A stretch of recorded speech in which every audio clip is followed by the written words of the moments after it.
Hello, my friends. Thank you so much for joining us again for another Spiritism, a closer look. You are on Kardec Radio. I'm Luiz Lima, your host for tonight, and we do this every Wednesday at 7:30 p.m. Eastern Time. Tonight, we are going to take a closer look at Spiritist concepts. Well, what do we exactly mean by that? So I'm going to start by saying this. Um, Spiritism does not come from the hands of an incarnated man or person. It wasn't written by a person. Spiritism starts with the public originally with the publication of the Spirit's book in April of 1857 uh, through the hands of Allan Kardec, but he wasn't the one who actually wrote the book. He compiled the information that he received from high order spirits. It's in a format of questions and answers. The initial first edition, 501 questions. As of the second edition, 1,019 questions. So, coming back to the point, the content brought to us on the Spirit's book and in any other publication after that, any Spiritist content, it was brought to us by spirits that were morally and intellectually more advanced than we are, discarnate spirits. That is, they still have, right? Discarnate spirits. They have a different view concerning the facts of life, concerning the world, different than we incarnate spirits have. You see, they don't have the limited visibility of the incarnated human mind. We are housed in a physical body that imposes limitations on what we can do. So, obviously, if you're limited by a certain situation or circumstance, you don't have the same ability and view of those who don't have the limitation. We are all spirits in evolution, so some are more advanced than we are, even incarnated, but all of us incarnated, we do not have the same psychic abilities of those who are discarnated. And those discarnated, the high ordered discarnated spirits, were the ones who brought Spiritism to us, the entire content, 100%. So obviously, there are clear differences between us and them. So, for example, one of them I actually mentioned, we don't have the same perception. We perceive life in a way that is completely different than they do. We are limited by the gross matter that we are here living through a physical reality. They are not, they don't have the limitation. Here's not a limitation that we have: forgetfulness of the past. That's a tremendous limitation. It's necessary. I'm not saying it's not. It's not even the point to discuss this today, but it is a limitation. And they don't have any of that. So we end up with this very narrow view of the facts of life, as opposed to they. They have a different environment to look at than we do.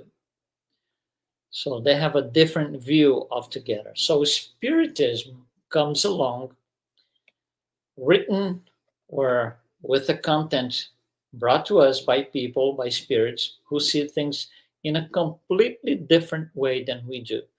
So when Spiritism comes, you will have to redefine classic concepts. It will bring new meaning to a lot of the things that we were used to hear and talk and discuss for centuries and centuries. Some of them, God, heaven and hell, punishment and pain, demons, angels, even soul, good and evil, all those things have to be redefined because we are getting to know a new view of things. So, like I said, even simple things like soul, has to be redefined. Soul, according to Spiritism, is no longer this static entity that plays music in heaven or burns in hell for eternity. It's not. It's not something static like that. It's a dynamic, intelligent principle that survives in a certain way and works its way up to betterment. There is evolution. So even the simple things, simple words as soul, do not have the same meaning in Spiritism as opposed to a classic concept of the brought throughout the centuries, especially from the church. And again, heaven and hell, good and bad, and all those things. So we are going to discuss a little bit each one of them. So God, what happens, for example, let me try to explain how different this is, and how much we have to, or how much effort we have to put in to understand the new concept. Otherwise, we don't grasp the right meaning of things. For example, God. In the classic concept, God is this man-like figure, human-like figure, sitting up on a throne, waiting for people to die, to discarnate, and he's gonna tell you, you go this way to hell, or you go that way to heaven. So it's a this humanly figure that puts a judgment on things. In Spiritism, if you're gonna read Spiritist literature and the word God shows up, if you read that phrase with the word God and you bring the classic meaning of this humanly figure, sitting up on a throne, nothing is going to make sense. This is no longer Spiritism. So we have to discard altogether the classic concept of God and understand that when Spiritism mentions God, it has nothing to do with human like figure. Is this supreme intelligence as defined in Spiritism, first cause of all things? If we read Spiritist literature with the classic God concept in mind, it's going to be trouble. We are going to miss some things. We are going to misunderstand, and this is the goal. If we misunderstand, we lose the ability to get the benefits that Spiritism brings to us, which are many, many, many. It's a beautiful thing, beautiful philosophy. So God, we could go on and on and on. Let me just give you a couple of examples. Heaven and hell, right? Heaven and hell, if we go by the classic concept, and the classic concept of heaven and hell in Christianity was kind of imported from paganism. So heaven is this place, is a physical location, physical place where angels live and they play, instruments and music. And hell is this place where, bad people burn eternally. You see, we need to get away from the idea of heaven and hell being places. They're not physical places. There is no GPS that takes you to heaven. There is no GPS that takes you to hell. There is no address. Heaven and hell are states of mind that we create. Nobody creates heaven for us. Nobody creates hell for us. We do that ourselves. It's our full 100% full responsibility. So if I feel like I'm living, in paradise, in heaven, it's because I'm doing the right thing. I'm living my life according to God's laws and the natural laws. If, on the other hand, I think my life is hell, everything is wrong, and nothing goes right, it's because this is what I'm creating. I'm doing everything wrong. I'm going against the God's law. Punishment is another thing that has to be redefined. Punishment is not something that comes from outside. Somebody is going to look at me and say, you are going to be punished because you did this and this and this and this. No, punishment is a state of acceptance of wrongdoing. That's it. So I accept that I did something wrong. So I'm going through this. It needs to sink in first, and then I'm going to work my way out of this. So it's a process. This process is punishment. It's me analyzing my situation. What did I do wrong? Should I have done this? Should I do this again? Should I do differently? How can I do differently? How can I get better? How can I avoid going through this thing again and again? Oh, punishment, pain, same thing, pain. Pain is not, somebody's outside is trying to punish us and beating us. No, it's what we feel when we realize we are going against God's laws. And many other things we could be talking about here. Angels, demons, and, good and evil. It's all the same thing. I'm just bringing a general idea that Spiritism, from the get-go, had to redefine all of these things, all these classic concepts. Sorry. So Spiritism becomes this, we could call this a portal. A portal. We are, just imagine a portal here. We are living in one side of this thing. Discarnate spirits are living on the other side. So obviously, when we both look at life and the world and the things, we don't see the same way. When here's a portal. When I'm living on this side here and I have my opinions, I'm looking from here through the portal, trying to guess what happens after the portal, after death. Those who are on this side look through the portal and they see those discarnating coming in. That's a completely different view. One sees people going, the other sees people coming in. So obviously, we can't, be thinking the same thing. So spirit, and that's the beauty of Spiritism, and that's what I think a lot of us Spiritists we miss on that. Spiritism teaches us how to look at life from the other side of the portal without being dead. Living here, we are living beings, incarnated, but we could set our minds, set our tone as if we were on the other side, as if we were looking at things from the other side. And that's what Spiritism, that's what the purpose of Spiritism, to give us that. It's a tool that will give us that. So we learn how to think as if we were on the other side of life. And that will give us a lot more clarity and perspective on life in general. It's interesting. Think about this, for example. Sometimes we are talking to somebody, just talking to somebody, and we are having a hard time. It's not a fight, not at all, please.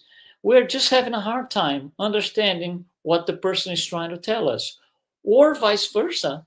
That person we are talking to is having a hard time, clearly having a hard time understanding what we are trying to convey.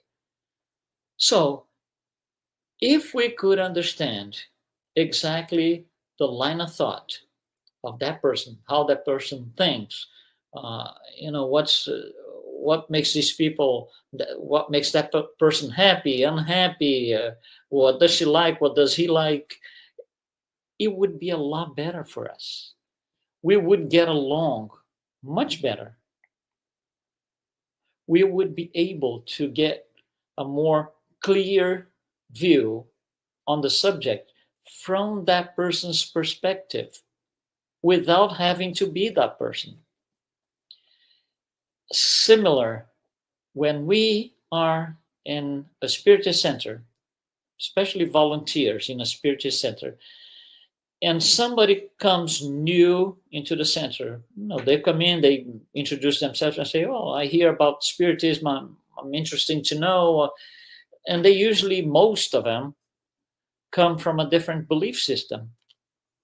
it would be better for us if we understand their belief system. You see, it's not nothing to do with convert to a different system, belief system, please.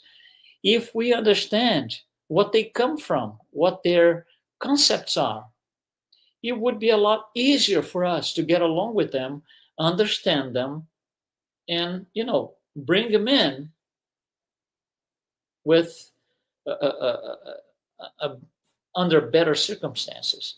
If we do not understand at all where they're coming from, if we know nothing about, absolutely nothing about what they believe in, their belief system, their religious experiences, whatever it is, it's going to be hard. We can go head to head with them, which makes everything more difficult for us and them, and we end up not achieving our goals, which is you know receiving people, or helping people who come in seek of rescue in a spiritist center. So it would be better if we know how discarnate, highly evolved, discarnate spirits think and how they see life. How do I know? That's what Spiritism is for. We have books and books and books, and all these books do is this: tell us what they see, what they think, their experiences on earth versus after discarnating, how they passed from one side of life to another, all types, what they felt when they got to the other side. Some feel good, some feel bad, some feel horrible, all types, all things. And most of all, if there is one out of these million spirits that come to tell us all of this, if we can elect the one that will bring us the most perfect pieces of information, that would be the one. Yeah, that would be the one. His name is Jesus. That's why Spiritism is based on the teachings of Jesus, because these are the most perfect teachings that we can grasp from those living on the other side of life. What he tells us has a meaning that needs to be understood. Now, for us to understand the meaning of all of that, before we even get there, we need to understand the new concepts brought in by Spiritism. All those redefined concepts that we spoke in the beginning, heaven, hell, God, punishment, and so, they need to be clear in our minds. Otherwise, we can read everything that is brought to us by these highly evolved spirits, and we are going to understand everything wrong. Or we are going to simply disagree. You see, it's not a matter who wins. It's not this, it's not competition. It's not that, oh, they told me this, I don't agree. I think they're wrong. This is not what it is. I'm not judging any of those people, those spirits.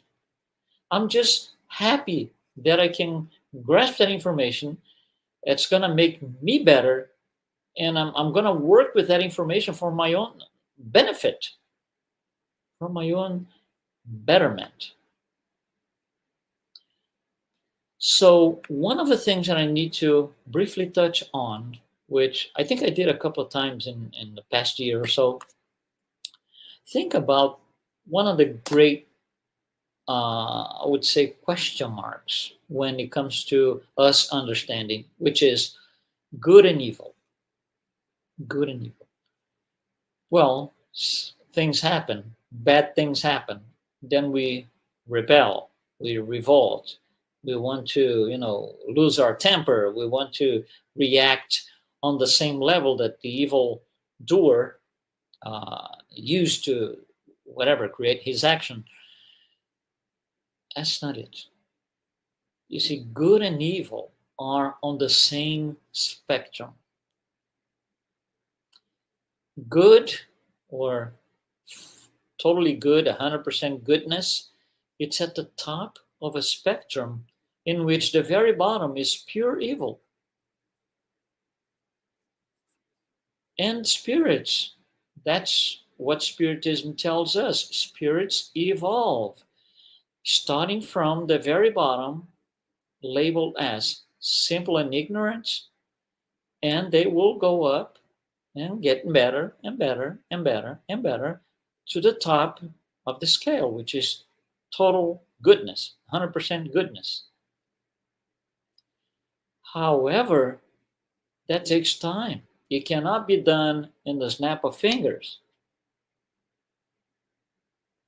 We need to go through all sorts of evil, from the worst kind possible, then less evil, a little less, going up, and then start being a little good, better, to get to perfection. So good and evil are on the same spectrum. It's just the two extremes. One extreme is up here, good. The other extreme is down here, evil. That's all. But they are on the same spectrum. And this is for everything. Patience, impatience, same thing, part of the same spectrum. Tolerance, intolerance, part of the same spectrum. Happiness, unhappiness, part of the same spectrum. So, when you think of this, in order to get to full, let's say, to be 100% good up here on that spectrum, we need to go through everything possible here. So we need to go from the worst kind of evil, all the way up, making our way up, all the way to being 100% good. Which leads us to the following, and this is serious. The seeds of goodness are in the evil. It sounds very strange. I know it does. But it doesn't. When you look from the other side of life, it doesn't sound strange when you look from the other side of life. Our imperfections house the seeds of perfection. Our wrongdoings house the seeds of righteousness. Like I said, our evil actions house the seeds of goodness. And how come? Well, because I'm very, very evil down here. Less evil. And I go like, oh, I don't want to go back here. It's horrible. So I want to get better and better. So we work our way up by getting rid of evil and using what we have, which is our spirit, to create good things. The seeds of goodness are in us. The laws, question 621 in the Spirit's book. Right? We have God's laws in our conscience. So from our end, from this side of the portal, we can see clearly, but discarnate spirits can, and they come to us to tell us for free. They'll come to us and this is it. Obviously, it takes time for us to develop all these seeds that we discussed. We can't just do it in one life. And that is why we need several lives. That's the other concept in Spiritism that changes the classic concept of reincarnation. It puts meaning and purpose to reincarnation. Reincarnation is not only this mystic thought of, oh yeah, I want to come back. Oh yeah, I want to play again on earth. No, there's a tremendous care in us preparing our next reincarnation because we want to do better. We want to be better people. So reincarnation becomes a necessity. It's a reality and a necessity, not a mystic thought.